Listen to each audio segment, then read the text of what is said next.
सुप्रभात प्यारे बच्चों। बच्चों, हिंदी की कक्षा में आपका हार्दिक स्वागत है।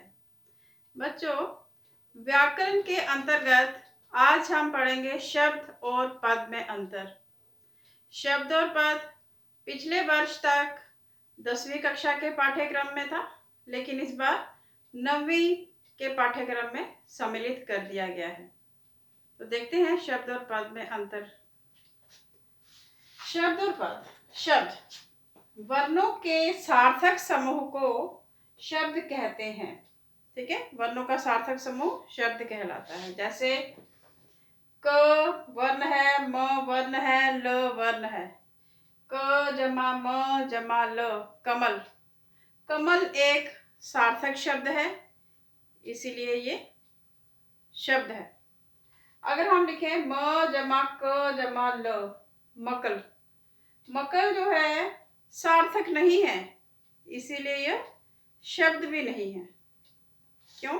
क्योंकि हमारी परिभाषा भी यही है कि वर्णों के सार्थक समूह को शब्द कहा जाता है। सार्थक तो होना चाहिए ना, मीनिंगफुल तो होना चाहिए वो। अब है पद।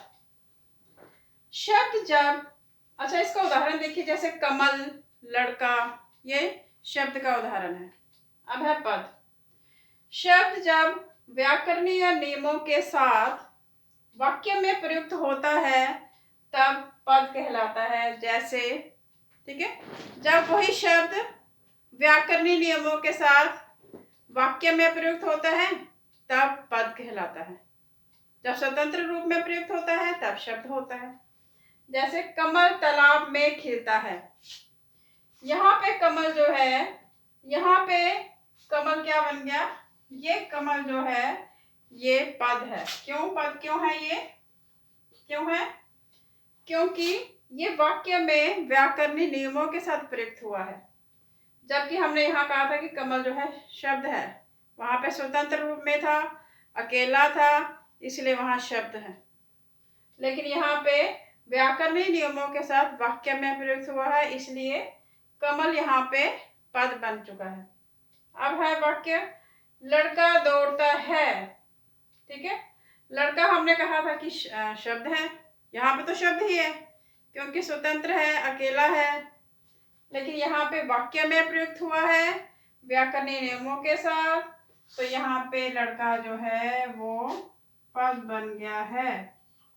ठीक है, उसी तरह से ये है आपकी परिभाषा शब्द और पद में अंतर, उदाहरण सहित। ये मैंने आपको समझा दिया। अब देखिए जनरल उदाहरण में लेती हूँ कि देखिए रमा क्या है? रमा शब्द है, लेकिन जब हमने रमा को वाक्य में प्रयोग किया, रमा खाना खाती है, तो यही रमा जो है क्या बन गई? पद बन गई, क्योंकि ये व्याकरणीय नियमों के साथ वाक्य में प्रयुक्त हुई। ठीक है, अब देखिए गुड़िया। गुड़िया यहाँ पे शब्द है, लेकिन जब हमने वाक्य में लिखा ऐसे, गुड़िया खेलती है, गुड़िया जब व्याकरणीय नियमों के साथ वाक्य में प्रयुक्त हुई तो गुड़िया क्या बन गई? पद। ठीक है बच्चों,